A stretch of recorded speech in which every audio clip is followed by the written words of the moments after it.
¿Alguna vez te has detenido a pensar en todo lo que está hecho de acero? Desde el esqueleto de los rascacielos hasta las pinzas de depilar que te quitan ese molesto pelito de la ceja, el acero está literalmente en todas partes. Pero curiosamente, no siempre fue así. Hubo un tiempo en que la humanidad ni siquiera sabía que podía calentar piedras para extraerles metales. Más aún, el acero fue, durante siglos, algo tan escaso y especial que bien pudo haber sido considerado una especie de alquimia de élite. ¿Y cómo empezó todo? Digo, ¿quién fue el primero que pensó en fundir una piedra y golpearla hasta convertirla en una hoja afilada? Esa es una excelente pregunta, aunque desafortunadamente el responsable no dejó su nombre grabado. No firmó su trabajo como los artistas del Renacimiento. De hecho, la historia de los metales, y en particular del acero, es más una especie de rompecabezas de fuego y paciencia que una línea clara de descubrimiento. Podríamos empezar con algo dramático. Hierro que literalmente caía del cielo. No es metáfora, me refiero al hierro meteórico. Mucho antes de que los humanos aprendieran a extraer hierro de los minerales terrestres, ya moldeaban pequeños objetos con hierro procedente de meteoritos. Por ejemplo, en el antiguo Egipto se han hallado cuentas de hierro forjado en tumbas que datan del 3200 a.C., fabricadas con hierro meteórico. ¿Cómo lo sabemos? Porque ese tipo de hierro contiene una alta proporción de níquel, algo que no ocurre naturalmente en la corteza terrestre. Es decir, ¿usaban metal que literalmente venía del espacio? Eso suena a ciencia ficción. Y aún más increíble es que no sabían que estaban usando hierro del espacio. Para ellos era simplemente un metal celestial. Claro, trabajarlo era una tarea casi ceremonial. No tenían herramientas para fundirlo realmente, así que lo martillaban en frío y con técnicas rudimentarias. La idea de que podrías calentar un pedazo de piedra y obtener hierro líquido aún estaba a siglos de distancia. Ahora bien, una vez que la humanidad descubrió que podía calentar minerales de hierro en hornos primitivos y con la ayuda del siempre confiable carbón vegetal, comenzaron a producir algo que hoy conocemos como hierro forjado. Eso fue más o menos hacia el 1500 a.C. en Anatolia, lo que hoy es Turquía. Esencialmente acumulaban capas de mineral de hierro y carbón vegetal en un horno pequeño. Alcanzaban temperaturas de unos 1200 grados centígrados, lo que no es suficiente para fundir el hierro, pero sí para reducir el óxido, y lo que quedaba era una esponja metálica llamada bloom. ¿Una esponja? ¿Como una esponja de cocina? Más o menos. Imagínate una masa porosa, negra, brillante, caliente como el infierno y llena de impurezas. Esa masa se golpeaba repetidamente con martillos para eliminar las escorias. Era un proceso agotador y extremadamente manual. Pero aquí viene lo interesante. En el proceso, sin saberlo, los herreros incorporaban algo de carbono del carbón vegetal a la masa metálica. Ese carbono era lo que hacía que el hierro comenzara a transformarse lentamente en lo que hoy llamamos acero. O sea, descubrieron el acero por accidente. Exactamente. Durante siglos nadie tenía idea de qué era lo que realmente hacía el acero más duro o más flexible que el hierro común. Solo sabían que si hacían ciertas cosas, como calentar y enfriar el metal de cierto modo o martillar durante más tiempo, las herramientas resultaban más resistentes. La metalurgia antigua, en ese sentido, era más arte que ciencia. Un herrero de la Edad del Hierro podía pasarse la vida entera perfeccionando su técnica y aún así no saber qué era un átomo, mucho menos un enlace de carbono. Pero sus resultados eran tangibles: espadas que no se rompían en batalla, cuchillas que podían cortar piedra caliza, y eso bastaba. Y todo esto antes de Cristo. Sí, el uso del hierro ya estaba bastante extendido hacia el 1200 a.C., sobre todo en regiones como el Creciente Fértil. Es aquí donde se empieza a hablar de la Edad del Hierro, el periodo en el que el hierro reemplazó al bronce como material principal para armas y herramientas. Entonces, ¿el paso al hierro fue un retroceso en cierta forma? Durante un tiempo sí. Las primeras armas de hierro no eran tan eficientes como las de bronce. Eran más frágiles, pero con el tiempo, al mejorar las técnicas de forja, el hierro mostró sus virtudes: mayor abundancia, bajo costo y la posibilidad de producir acero por procesos empíricos. Y el acero, en buenas manos, es un material formidable. Por ejemplo, En la India antigua se desarrolló un tipo de acero conocido como uds, posiblemente desde el siglo III a.C. Este acero se producía en crisoles cerrados, donde el mineral de hierro se fundía lentamente con carbón vegetal. El resultado era una aleación de altísima calidad, con estructuras microscópicas que le daban una dureza y flexibilidad inigualables. He oído hablar del acero de Damasco. ¿Tiene que ver con eso? Bingo, el famoso acero de Damasco, célebre por sus patrones ondulados y su legendaria capacidad de cortar una seda al vuelo, se basaba justamente en lingotes de acero Woods importados desde la India. Los herreros en Siria y Persia lo trabajaban con destreza, creando espadas que no solo eran funcionales, sino obras de arte. ¿Y cómo hacían esos patrones en la hoja? El patrón se forma de manera natural por la segregación de carburos dentro de la matriz férrica del acero Woods. No era un decorado superficial, era parte de la microestructura del metal. Técnicamente hablando, eran bandas de cementita, Fe3C, dentro de una matriz perlítica, aunque claro, los herreros de la época lo atribuían más a secretos místicos que a metalografía. Eso es impresionante. Pero, ¿por qué se perdió esa técnica? Una combinación de factores: la pérdida de rutas comerciales, las invasiones, la destrucción de centros metalúrgicos y, más adelante, la irrupción en nuevas tecnologías europeas que priorizaron la producción masiva sobre la calidad artesanal. Pero volvamos un momento al hierro más básico. En China, hacia el siglo V a.C., ya se producía hierro colado, un tipo de hierro con muy alto contenido de carbono que sí podía fundirse, aunque era extremadamente frágil. Los chinos incluso construyeron puentes con columnas de hierro colado, algo que en Europa no se vería hasta 2000 años después. Entonces, cada cultura tuvo su propio camino hacia el acero. Exactamente. Mientras en India perfeccionaban el woods, en China experimentaban con fundiciones a gran escala y en Europa los herreros medievales empezaban a descubrir que, al calentar una pieza de hierro durante horas en presencia de carbón, se podía carburar la superficie. Así nació la técnica de la cementación, precursora directa del acero moderno. Entonces, ¿ya sabían añadir carbono a voluntad? Bueno, a voluntad es un poco generoso. No podían medirlo. No existían balanzas de precisión ni espectroscopía. Era más bien cuestión de color, textura, experiencia. Un herrero podía decirte que una hoja estaba lista por cómo chispeaba al golpearla o por el sonido que hacía al ser sumergida en agua. Así llegamos al umbral de un cambio radical. Durante más de 1000 años el acero era un bien escaso, reservado para espadas ceremoniales, herramientas quirúrgicas o las llaves de cofres muy importantes. Pero todo eso cambiaría con la llegada de hornos más potentes, ciudades industriales y un tal Henry Bessemer. ¿Sabes qué tenían en común unas pinzas de herrero, una locomotora de vapor y la Torre Eiffel? Pues todo estaba hecho de acero. Aunque, para ser más exactos, no siempre fue acero tal como lo conocemos hoy.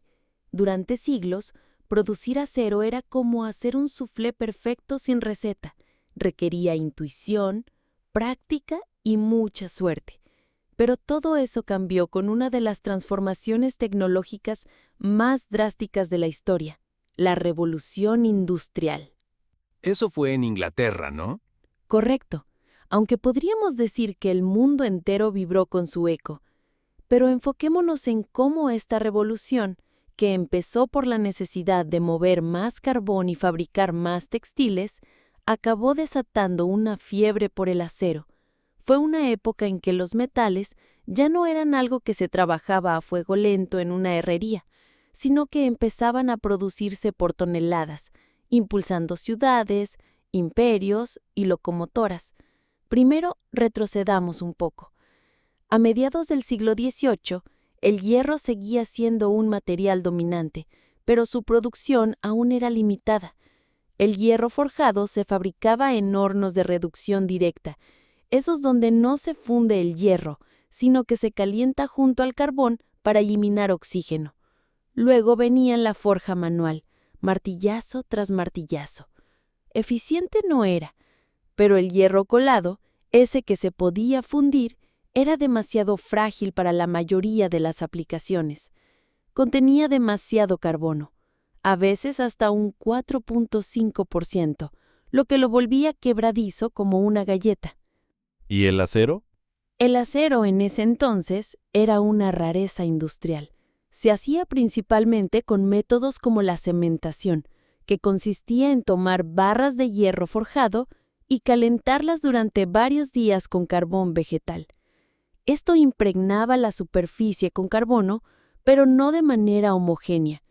Luego, esas barras se martillaban, doblaban y soldaban para distribuir el carbono. El resultado era un acero algo más confiable, pero seguía siendo una producción artesanal. En 1740, un relojero autodidacta llamado Benjamin Huntsman logró una mejora notable, el acero de crisol. Fundía acero cementado en crisoles refractarios, lo que permitía una fusión completa y homogénea del metal. El acero resultante era más puro y de mejor calidad. Pero había un detalle: solo podía hacerse en pequeñas cantidades, perfecto para resortes de relojes y herramientas quirúrgicas, pero impensable para construir un puente o una vía de tren. Entonces, la revolución estaba por venir. Exactamente. Y llegó, como muchas cosas en la historia, de forma caótica y con una mezcla de ambición, química experimental y necesidad. Imagina esto. Mediados del siglo XIX. Las ciudades crecen, los ferrocarriles avanzan, los barcos necesitan motores más potentes y las guerras exigen armas más duraderas. Pero el hierro forjado no da abasto, y el acero es tan caro que solo los gobiernos o los barones industriales se lo pueden permitir. Entra en escena un personaje clave, Henry Bessemer, un inventor inglés con aspecto de profesor distraído y una mente inquieta. En 1856 presentó su invención, el convertidor Bessemer. He oído hablar de él, pero no sé cómo funciona. Es una obra de genialidad brutal. Imagina un gran recipiente de acero en forma de huevo acostado con boquillas en el fondo. Se llenaba con hierro colado fundido y luego se le inyectaba aire comprimido. El aire oxidaba el carbono y otras impurezas del hierro colado, generando una enorme reacción exotérmica. El calor liberado era tan intenso que mantenía el metal en estado líquido sin necesidad de agregar más combustible. El carbono se reducía drásticamente y el hierro colado se transformaba, en cuestión de minutos, en acero. Esto suena a magia industrial. Y así fue percibido en su época. Por primera vez en la historia, era posible producir grandes cantidades de acero de forma rápida y relativamente económica. Lo que antes requería días de trabajo y toneladas de carbón vegetal, ahora se lograba en media hora y con aire. Pero, ¿no tenía desventaja? Sí, varias. El proceso Bessemer funcionaba bien solo con ciertos tipos de mineral de hierro, especialmente aquellos con bajo contenido de fósforo y azufre. Minerales impuros generaban acero quebradizo. Además, el control del contenido de carbono era limitado. No era tan preciso como se creía inicialmente. Por eso, en paralelo, surgieron otras tecnologías. Una muy importante fue el proceso Siemens-Martin, desarrollado por Carl Wilhelm Siemens y Pierre-Émile Martin en 1865. Usaba hornos de solera abierta, que permitían una fusión más lenta y controlada.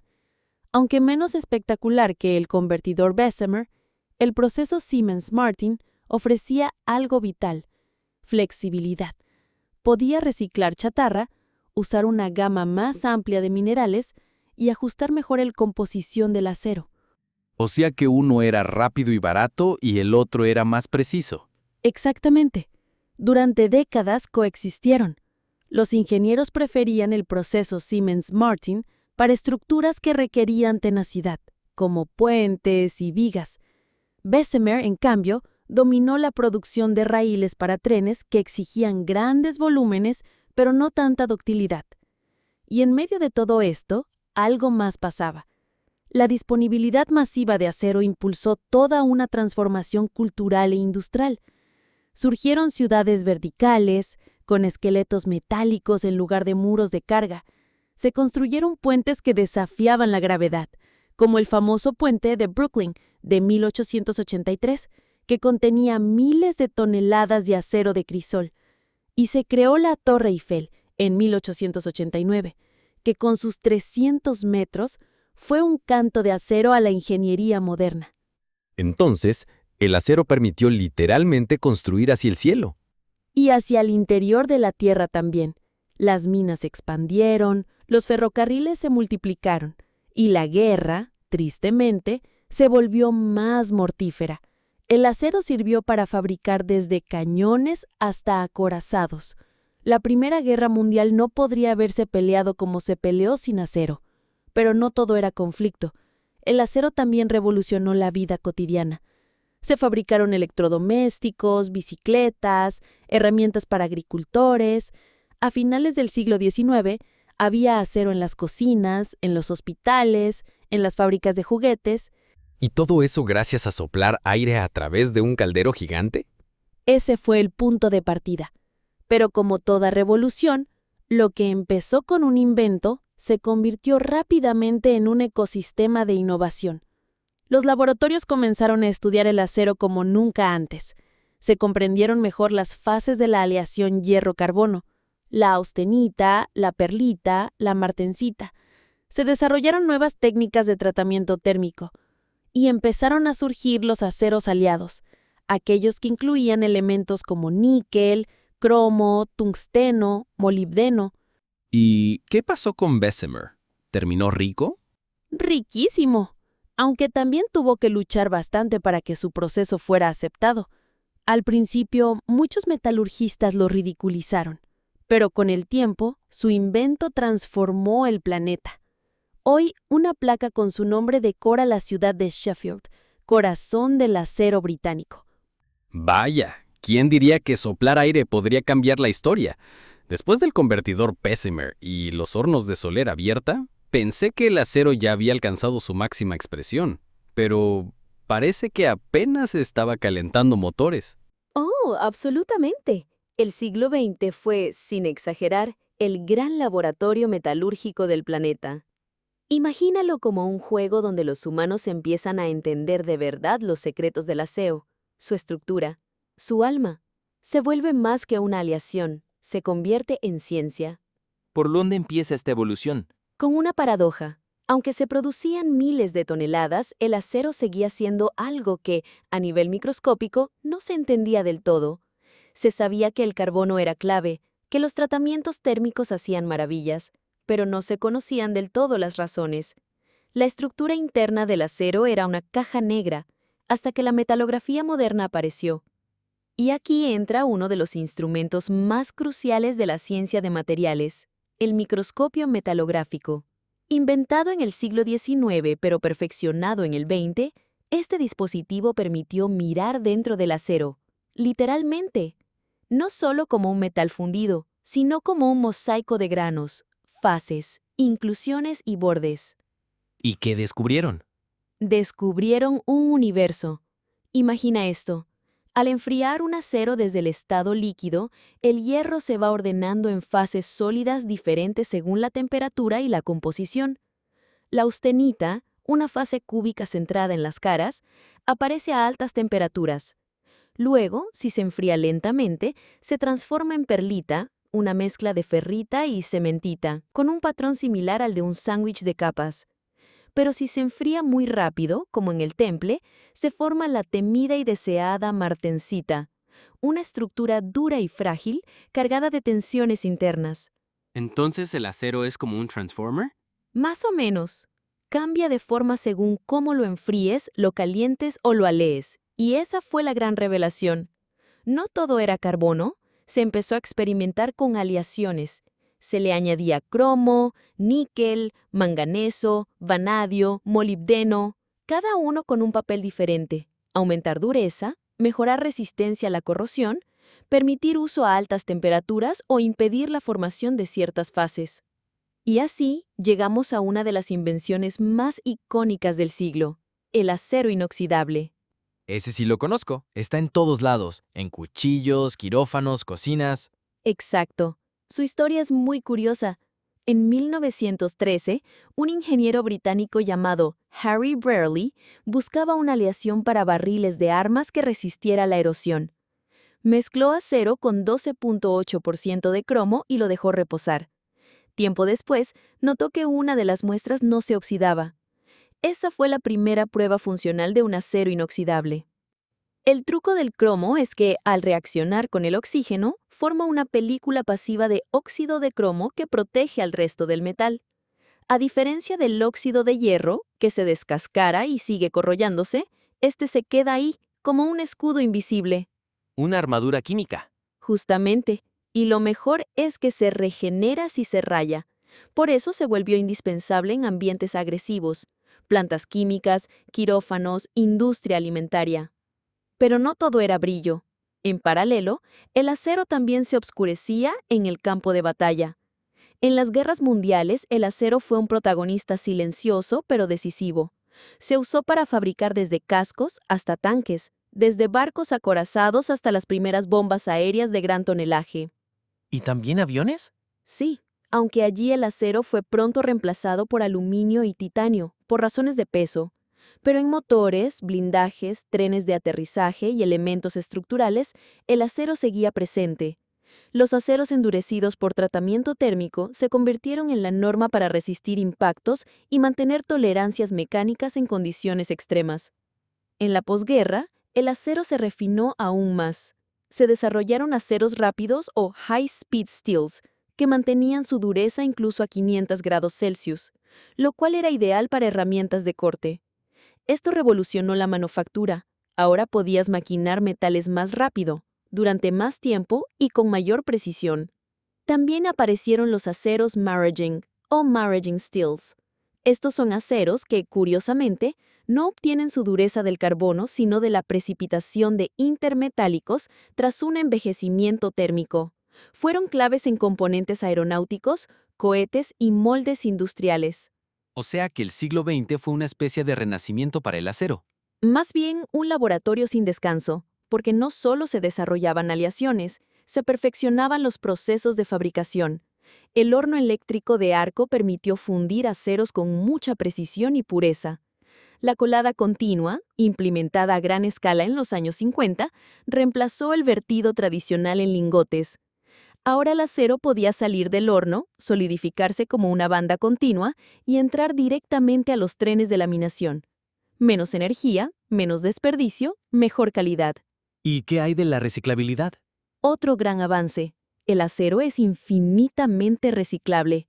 Y a mediados del siglo XX, muchas plantas empezaron a operar con chatarra como insumo principal. Los hornos eléctricos facilitaron esto, permitiendo fundir y refinar acero viejo para convertirlo en acero nuevo. Es una de las grandes historias de sostenibilidad industrial, aunque rara vez se cuenta así. Mientras tanto, la ciencia de materiales como disciplina ya se había consolidado. A partir de los años 60, se integraron métodos analíticos avanzados, microscopía electrónica, difracción de rayos X, espectrometría de masas. Todo esto permitió caracterizar el acero no solo por su composición, sino por su estructura cristalina, su textura, sus tensiones residuales. Y no podemos olvidar el surgimiento de los simuladores termomecánicos. Ahora los ingenieros podían modelar el comportamiento del acero durante forjado, laminación, soldadura o tratamiento térmico. Saber cómo se comporta cada grano ante la temperatura, la deformación o el tiempo se volvió crucial para diseñar piezas críticas, turbinas, trenes, reactores nucleares. Y hablando de reactores, ¿también hay acero en la energía nuclear? Muchísimo. En particular, aceros inoxidables austeníticos, como el 304 y el 316, se usan en componentes expuestos a radiación, alta temperatura y medios corrosivos. La resistencia del acero al agrietamiento bajo tensión, CSC por sus siglas en inglés, y su integridad estructural son vitales en reactores de agua presurizada. Vaya, ¿y qué pasa con las construcciones? Durante el siglo XX, el acero fue la columna vertebral del urbanismo moderno. Rascacielos como el Empire State Building, 1931, puentes como el Golden Gate, 1937, estadios, estaciones espaciales, todos ellos se apoyaron en la capacidad del acero para soportar grandes cargas, vibraciones, cambios térmicos. Incluso en la arquitectura doméstica, el acero empezó a infiltrarse, desde perfiles estructurales hasta electrodomésticos. Su maleabilidad permitió diseñar estructuras más ligeras y flexibles, y en los años 70 y 80, los aceros de ultra alta resistencia permitieron fabricar automóviles más seguros sin incrementar el peso total. Entonces el siglo XX convirtió al acero en un material inteligente. Diría que sí. Aprendimos a leer su estructura, a diseñarlo desde el átomo, a controlarlo térmicamente, a procesarlo con precisión milimétrica. Se volvió ubicuo, sí, pero también sofisticado.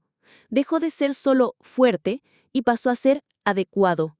Ya no se trataba solo de que resista, sino de que lo haga exactamente como queríamos. ¿Y qué vendrá después? ¿Superaceros, aceros inteligentes? Justamente eso es lo que exploraremos en la próxima entrega. El siglo XXI nos lleva a los aceros avanzados de alta resistencia, AHSS, los aceros dual phase, los aceros que responden al campo magnético o que se autocuran. Algunos hasta se diseñan con ayuda de inteligencia artificial. Después de todo lo que hemos visto, desde el hierro meteórico hasta los aceros inoxidables emerging, parece difícil imaginar que todavía haya más por descubrir. Y sin embargo, el acero sigue evolucionando. Lo sorprendente es que hoy, en el siglo XXI, ya no es suficiente que un acero sea simplemente fuerte, o resistente a la corrosión o barato. Ahora se exige que sea todo eso al mismo tiempo. Y además inteligente. ¿Inteligente? Sí, es una metáfora, claro, pero hablamos de aceros que responden al entorno, que absorben energía, que se comportan de manera dual, que cambian su morfología con el estrés mecánico, que han sido diseñados por algoritmos que simulan su comportamiento atómico antes de que siquiera se fundan en el mundo físico. Este es el siglo de la metalurgia computacional, de la simulación multiescala, de la inteligencia artificial aplicada al diseño de materiales. Y el acero, lejos de quedar obsoleto, se ha transformado en uno de los mayores beneficiarios de este salto de paradigma. ¿Y cuál fue el primer gran cambio en este nuevo siglo? Los aceros avanzados de ultra alta resistencia, AHSS por sus siglas en inglés. Estos materiales empezaron a desarrollarse en las últimas décadas del siglo XX, pero su auge llegó con la demanda de vehículos más ligeros y seguros. En lugar de usar aceros más gruesos para aumentar la resistencia estructural de los autos, se buscó otra solución: hacerlos más resistentes sin engrosarlos. Y eso fue posible con nuevos tratamientos térmicos, ¿no? Exacto, pero también con un refinamiento extraordinario de la microestructura. Los aceros Dual Phase, DP, por ejemplo, combinan una matriz de ferrita suave con pequeñas islas de martensita dura. Cuando se estiran, la ferrita absorbe la deformación y la martensita actúa como barrera al deslizamiento, generando una alta resistencia a la vez que buena ductilidad. Esto es clave para zonas de deformación programada en estructuras automotrices. O sea que absorben impactos de forma más eficiente. Sí, pero hay más. Los aceros TRIP, Transformation Induced Plasticity, aprovechan la transformación de la austenita retenida en martensita durante el trabajo mecánico, para aumentar su resistencia conforme se deforman. Una especie de autodefensa estructural. A medida que son sometidos a esfuerzo, se vuelven más fuertes. Y también están los aceros TWIP, Twinning Induced Plasticity, que aprovechan la formación de maglas gemelas durante la deformación para aumentar ductilidad sin comprometer la tenacidad. Parecen aceros con reflejos. Muy buena analogía. Son materiales que responden, que se adaptan, y lo logran porque sus microestructuras están finamente calibradas. Hoy en día un solo acero puede tener múltiples fases cohabitantes: ferrita, austenita, martensita, vainita, cada una con su propio papel. Y no solo se diseñan las fases, sino su distribución, orientación, tamaño de grano, textura cristalográfica y hasta el tipo de borde de grano. La ingeniería actual del acero se parece más a una composición musical, donde cada nota cuenta. ¿Y cómo se diseña algo así? Aquí entra la revolución digital. Desde los años 90, y especialmente a partir del 2000, surgió el enfoque llamado ICME, Integrated Materials Engineering. Este paradigma conecta simulaciones desde la escala atómica hasta la de componentes completos.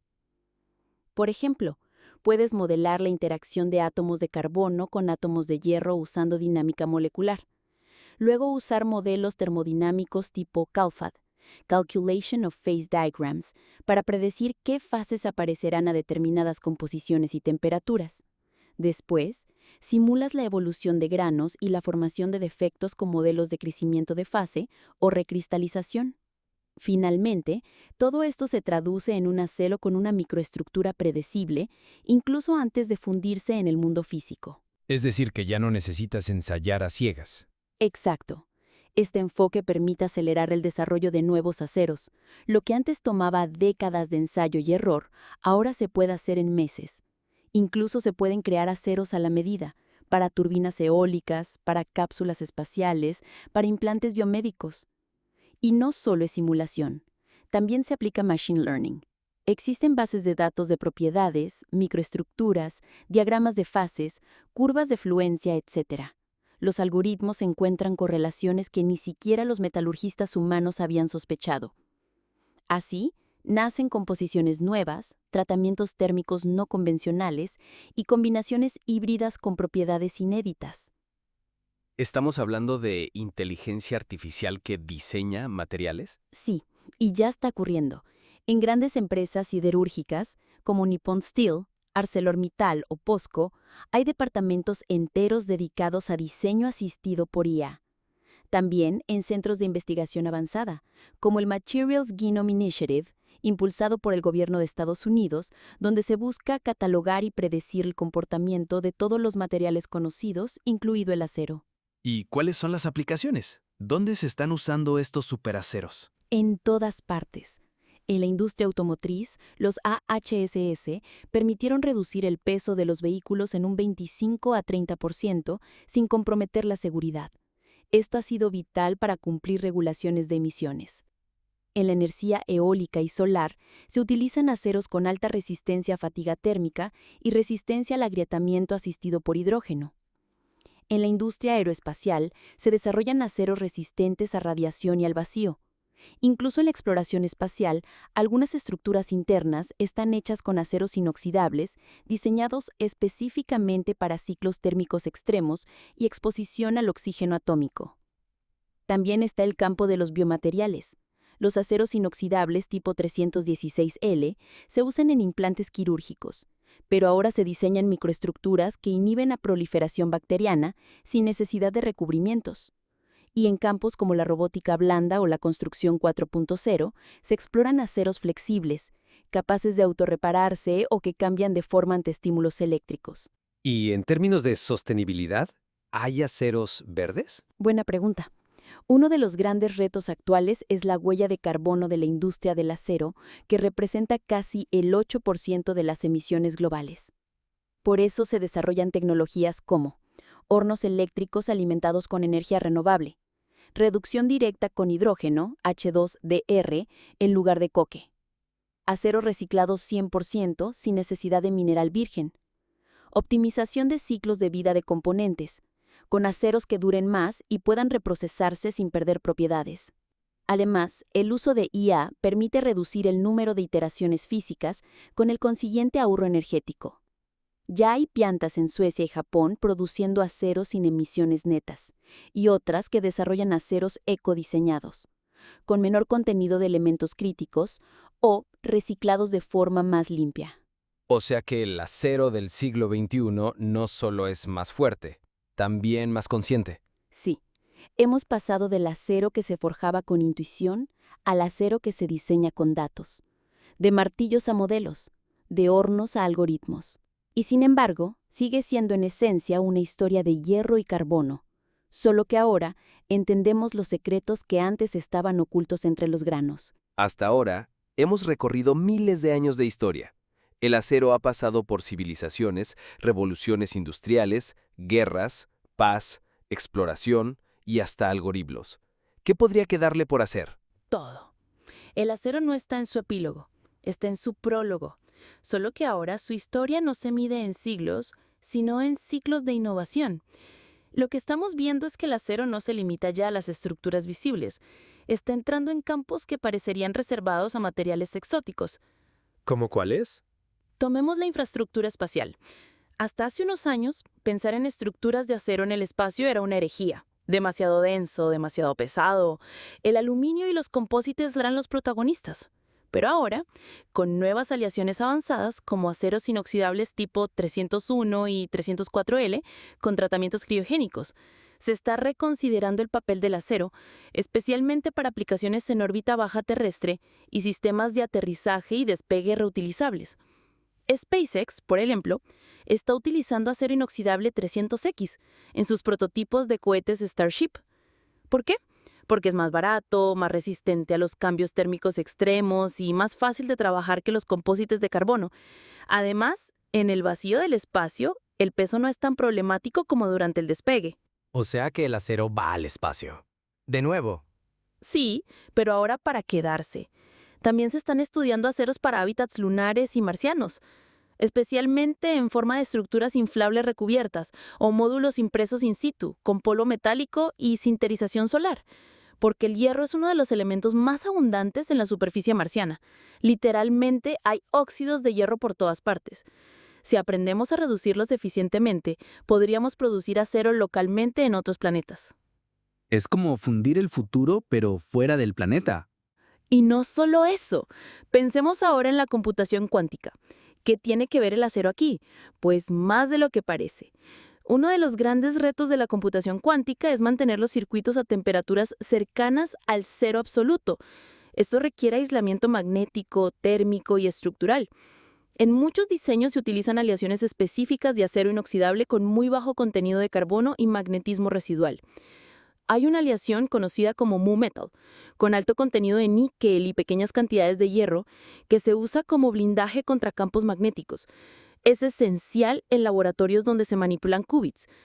También se están desarrollando aceros superconductores, aunque aquí la competencia con cerámicos y óxidos es feroz. ¿Y qué hay de las redes energéticas?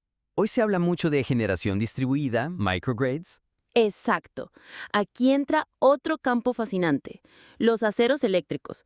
Se trata de aleaciones diseñadas para minimizar las pérdidas por histéresis y corrientes parásitas en transformadores, motores eléctricos y generadores. Se usan láminas de acero con orientaciones cristalográficas específicas, como los aceros GO, que permiten una mayor eficiencia magnética. Con la electrificación global, coches eléctricos, turbinas eólicas, plantas solares, ciudades inteligentes, el acero se convierte en el esqueleto silencioso de la infraestructura energética. Incluso se están explorando aceros con estructuras de panal, aligerados pero rígidos, para torres eólicas flotantes. Y aquí entra la sostenibilidad, ¿no? Sí, y a lo grande. En el futuro, no solo importará que el acero tenga buenas propiedades mecánicas. Se exigirá trazabilidad completa, circularidad, reutilización sin pérdida de desempeño. Aparecen conceptos como el pasaporte de materiales, donde cada pieza de acero vendrá con una ficha digital de su composición, su ciclo térmico, su historial de carga y sus posibilidades de reconfiguración. Además, los aceros inteligentes del mañana podrían incluir sensores embebidos, recubrimientos autorreparables o incluso interfaces con sistemas de control estructural en tiempo real, como una columna que te avisa si se está sobrecalentando o un riel que cambia su rigidez con un impulso eléctrico. Es casi como si el acero se volviera vivo. Bioinspirado, sin duda. Hoy se están estudiando aceros que imitan estructuras biológicas, por ejemplo, aceros con gradientes de dureza como las conchas de moluscos, o con resiliencia a impactos parecido a la del armadillo. Algunos investigadores incluso combinan aleaciones metálicas y proteínas para lograr materiales híbridos con capacidades de autoensamblaje. Hay estudios en los que se usan bacterias modificadas genéticamente para oxidar y reducir hierro dentro de matrices poliméricas, creando estructuras ferroorgánicas. Ciencia ficción hace 20 años. Hoy, papers revisados por pares. Y supongo que eso se traduce en nuevas formas de fabricar también. Por supuesto, la fabricación aditiva, impresión 3D de metales, es un terreno fértil para el acero del futuro. No solo se trata de imprimir piezas, se puede modular la microestructura durante la impresión, controlar la orientación de los granos con láseres y haces de electrones, y lograr heterogeneidades funcionales dentro de una misma pieza. Imagina una viga cuya base es dúctil, pero cuya parte superior es súper resistente al verazo, todo en una sola impresión. También se están usando tecnologías de deformación plástica severa en microescala para lograr aceros nanocristalinos, que tienen resistencia 5 veces mayor a los convencionales, y procesos como el Flash Binate, en el que un tratamiento térmico ultra rápido transforma el acero en milisegundos, con propiedades excepcionales. Entonces, ¿qué es el acero en el futuro? ¿Una idea? ¿Una estructura? ¿Un sistema? Buena pregunta. El acero se está desmaterializando. No porque deje de existir físicamente, sino porque su esencia se está trasladando al dominio del diseño computacional, del algoritmo, del ciclo de vida inteligente. En un futuro no muy lejano, podrías diseñar una estructura en realidad aumentada, simular su comportamiento con IA, enviarla a imprimir en una planta automatizada e integrarla a una red urbana donde cada componente tiene identidad digital, mantenimiento predictivo y capacidad de adaptación. Como una columna que te avisa si se está sobrecalentando, o un riel que cambia su rigidez con un impulso eléctrico. El acero será en muchos casos invisible. Estará dentro de muros impresos, flotando en el cielo, soportando algoritmos, conectando redes eléctricas sin que lo notemos. Pero seguirá allí, sólido, confiable, incansable. Es fascinante cómo un material tan antiguo pueda tener tanto que decir sobre el futuro. Sabes, durante toda esta travesía histórica y técnica del acero, hemos hablado de átomos, tratamientos térmicos, cargas y estructuras. Pero hay algo que atraviesa cada viga, cada espada, cada columna de acero: su peso simbólico. ¿Simbólico? ¿Como metáfora? Sí, el acero no solo se forja en crisoles, sino también en las narrativas humanas. Ha sido símbolo de fuerza, permanencia, orden, miedo, modernidad. Si prestas atención, el acero aparece como protagonista oculto en la historia del arte, la cultura, la arquitectura y hasta la política. Ha definido imperios tanto como los ejércitos que empuñaron espadas. ¿Por dónde empezamos? Tal vez por lo más básico, el lenguaje. Fíjate cómo usamos el acero como adjetivo. Voluntad de acero, nervios de acero, mirada de acero. No decimos de madera ni de plástico. El acero simboliza dureza, resistencia, frialdad racional. Es lo opuesto a lo frágil, a lo vacilante. En muchos idiomas ocurre lo mismo. Steel resolve, acero templado, acier trompé. Está tan incrustado en el discurso que ni lo notamos. Y también en la literatura. Recuerdo que en muchas novelas de fantasía la espada no solo es un alma, es un símbolo. Exactamente. Desde la espada Excalibur, que confiere legitimidad al rey, hasta las katanas japonesas como extensiones del alma del samurái. Es interesante notar cómo la espada es, en todas las culturas, un objeto liminal. Está entre la herramienta y la obra de arte, entre lo cotidiano y lo sagrado. Las espadas de acero al carbono en Europa, las hojas de acero damasco en Medio Oriente, las espadas forjadas con acero Woods en la India, todas fueron más que instrumentos, eran narrativas portátiles sobre el poder, la maestría técnica y la trascendencia. ¿Y en la arquitectura? Porque ahí el acero está por todas partes. Sí, la arquitectura moderna no podría entenderse sin el acero, no solo porque lo hace posible estructuralmente, sino porque cambia completamente el lenguaje visual de las ciudades. Tomemos el ejemplo de la Torre Eiffel. Cuando fue inaugurada en 1889, era una monstruosidad para muchos. Se le llamaba el esqueleto de París. Pero con el tiempo se volvió el ícono mismo de la elegancia estructural.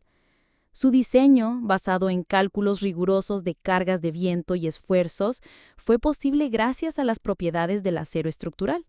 Fue un acto de confianza ciega en el material. Y luego vino el siglo XX, con su desfile de acero en vertical. Claro, el acero es el padre oculto de los rascacielos.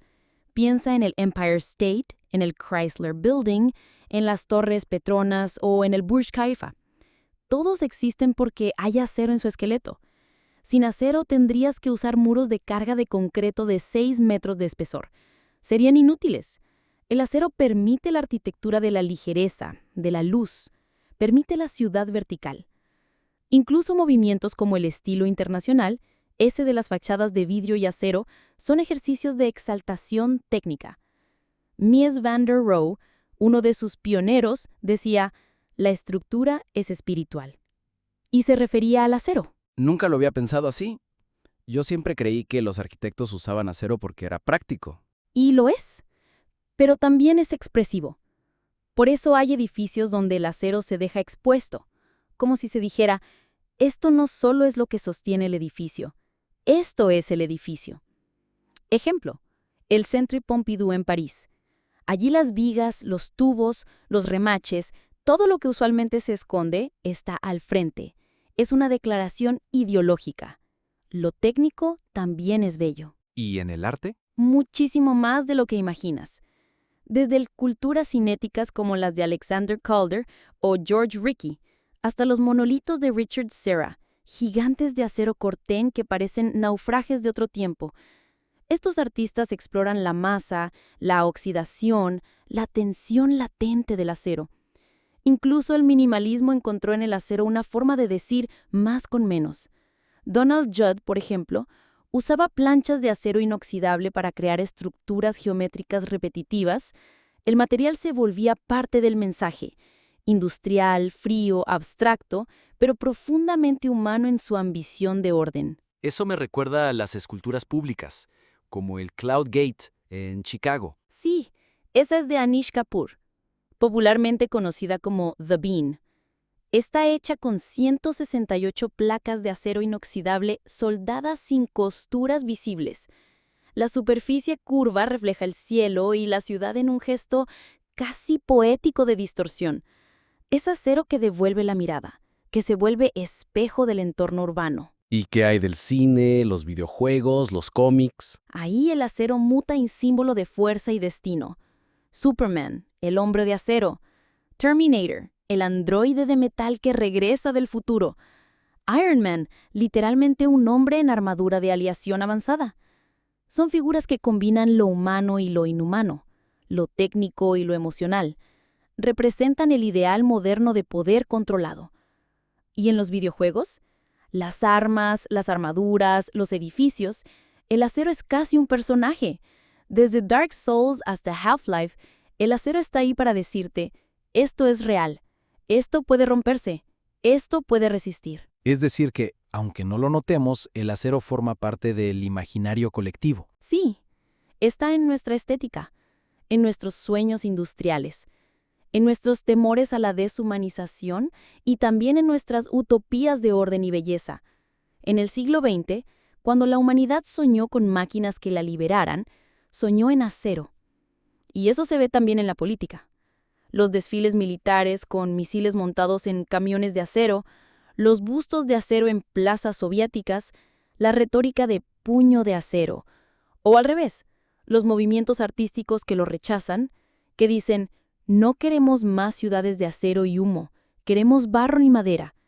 El acero divide estéticas, crea trincheras culturales. ¿Podemos decir que el acero tiene una identidad cultural? Sí, y muta según el contexto. En Japón, el acero forjado a mano es un arte marcial. En Europa es símbolo de revolución industrial. En Latinoamérica muchas veces se asocia a progreso técnico importado, a modernización forzada. Pero en todos los casos, hay una carga emocional, histórica, hasta espiritual en él. El acero no solo es material, es memoria sólida. Entonces el acero es un espejo, refleja lo que somos. Sí, pero también lo que queremos ser. Porque cada vez que una civilización ha querido erigirse como avanzada, como duradera, como poderosa, ha recurrido al acero. Desde espadas hasta puentes colgantes, desde rascacielos hasta esculturas de plaza. Y quizá cuando desaparezcamos, lo último que quede de nosotros sean cosas de acero. Vigas enterradas, cascos oxidados, columnas sin uso, ecos de una especie que aprendió a dominar el fuego y a forjarse a sí misma. Hemos llegado al final de este recorrido, un viaje que comenzó en el corazón incandescente de la historia humana, cuando alguien, quizá por accidente, quizá por genialidad, logró transformar la fragilidad del hierro en algo que podía resistir, el acero. Y ahora, después de horas de exploración, de cruzar imperios, hornos, rascacielos y leyendas, estamos aquí, frente a la pregunta inevitable. ¿Qué hemos aprendido del acero? Yo, muchas cosas. Técnicas, históricas, incluso filosóficas. Pero si tuviera que elegir una sola, tal vez sea que el acero no es solo una sustancia, es una forma de pensar el mundo. O de sostenerlo, literalmente. Exacto, porque el acero no es únicamente carbono y hierro, es también un pacto entre la mente humana y las leyes de la materia. Un pacto que dice, si entiendes mi estructura, si dominas mis fases, te daré columnas, puentes, espadas, naves, ciudades. Y el ser humano respondió, lo haré y construiré con ello mi mundo. Piénsalo, ninguna otra aleación ha sido tan ubicua, tan versátil, tan cargada de símbolos. El acero está en el bisturí que salva una vida y en el arma que la extingue. Está en los cables que nos conectan y en las estructuras que nos separan. En el hogar y en la fábrica. En el pasado que ya no vemos y en el futuro que aún no existe. Me sigue impresionando cómo algo tan duro puede contener tanta emoción. Y es que eso es precisamente lo que hace al acero tan fascinante. Su duro corazón emocional. Cuando una civilización trabaja el acero, no solo está moldeando una aleación, está moldeando un imaginario. El acero se convierte en un lenguaje, uno que habla en términos de esfuerzo, permanencia, riesgo, ambición, miedo. Y lo hemos visto desde todos los ángulos. En la sección 1 recorrimos sus orígenes, cómo el hombre dejó atrás la edad de piedra y entró paso a paso en una era donde dominar el fuego ya no era suficiente. Había que dominar el tiempo, la temperatura, la proporción. Luego vimos cómo el acero acompañó a los imperios, cómo permitió espadas que partían escudos, armaduras que resistían flechas y barcos que conquistaban mares. Y cómo esa misma aleación, una vez refinada y comprendida, se convirtió en sinónimo de progreso. Y después, en la parte científica, esa fue intensa. Las fases, las transformaciones, los diagramas.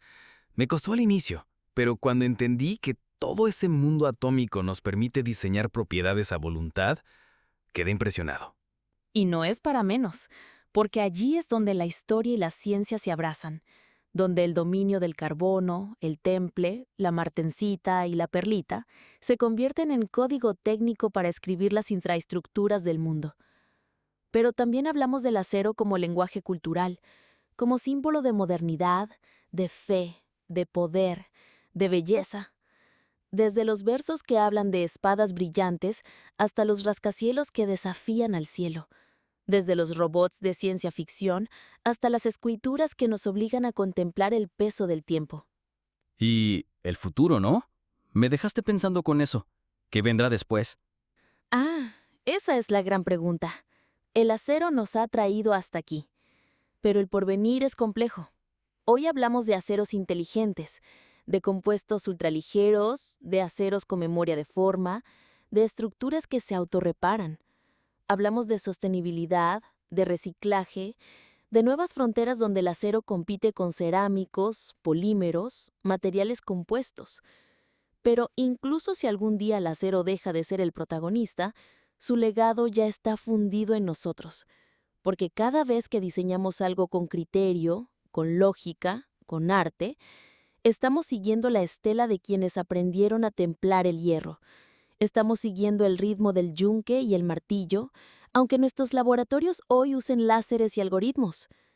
Entonces, ¿el acero también nos enseña cómo mirar? Sí. Y cómo crear, cómo soportar, cómo resistir sin romper, cómo ser dúctiles ante la presión y duros ante el daño. Porque el acero, al final, no solo nos sostiene, nos define. Y ahora, con la última chispa de este episodio encendida, quiero detenernos un segundo. Detenernos para agradecer.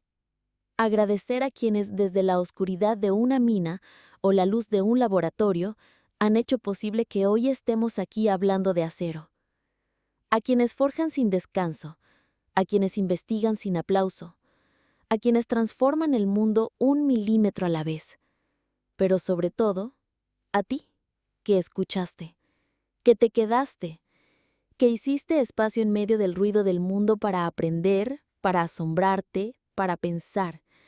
Porque este podcast no tiene sentido sin tu curiosidad. Gracias por acompañarnos.